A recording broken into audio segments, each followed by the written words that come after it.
मुकेश बाकर जी ने केवल हमारे नेता प्रतिपक्ष को जब पक्ष के लोगों ने बोलने से रोका तो उनसे सवाल पूछा कि आप हमारे नेता प्रतिपक्ष को कैसे रोक सकते हैं।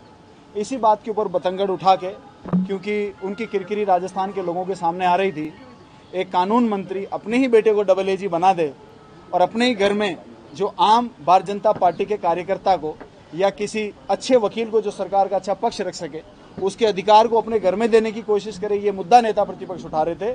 और सरकार की जब किरकिरी होने लगी और वो किरकिरी दिखने लगी, जनता के सामने आने वाली थी, तो ये बौखला गए और बौखलाहट में दिल्ली से लेकर यहाँ तक जिस तरह के कर्म ये करते हैं, लोकतंत्र की हत्या करने की ये कोशिश करते हैं, संविधान की हत्या करने की कोशिश करते हैं, वही काम इन्होंने कल किया और जनता के सामने इनके चाल चलन और चेहरा आया। एक वीडियो वायरल हुआ है जिसमें आप जो स्वाभाविक बात कर रहे हो पाँव दबाने की, लेकिन उसको दूसरी तरीके से प्रस्तुत किया गया। हाँ, क्या सच्चाई है? देखिए, बिल्कुल ये मेरा वीडियो है।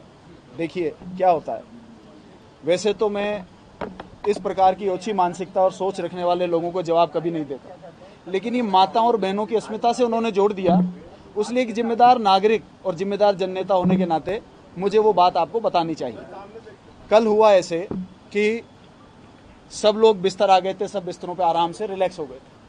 सुशीला डूडी जी बेंच पर बैठी हुई थी, पूरे दिन के हंगामे से बहुत थकी हुई थी। एक विधायक ने उनसे आग्रह किया, सीनियर विधायक ने, कि बहन जी आप घर चले जाओ, हम हैं यहाँ पर रात को, आप चिंता मत करो, आप थके हुए लग रहे हो। तब उन्होंने जवाब में ये कहा कि आप चिंता मत करो, अगर आप लोग यहाँ हो तो हम भी यहीं रुकेंगे। तब दूसरे विधायक ने ये कहा कि कोई बात नहीं, अगर बहन जी थक गई हैं तो इनसे छोटी विधायक बहुत हैं, वो इनके पैर दबा देंगी, इसमें क्या हो गया। उसके साथ में मैंने कहा तो यार दबाना ही चाहिए, इसमें तो अच्छी बात है, अपने से बड़े विधायक के पैर दबाने तो अच्छी बात है। मैंने तो संस्कारों वाली बात करी। और ये मुद्दा जो चर्चा चल रहा था, ये सुशीला डूडी जी थकी हुई बेंच के ऊपर बैठी थी, तो उनको सबको लग रहा था कि वो अनकंफर्टेबल हैं, शायद नीचे जो गधेले लगे हैं उन पर नहीं आकर वो बेंच पर बैठना, इसलिए आप घर चले जाइए, वो बात हुई थी। लेकिन देखिए, राजनीति के अंदर इस प्रकार के प्रहार होते रहते हैं।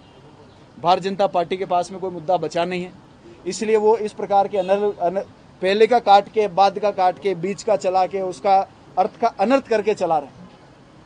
और ये जनता के सामने आ चुका है। देखिए,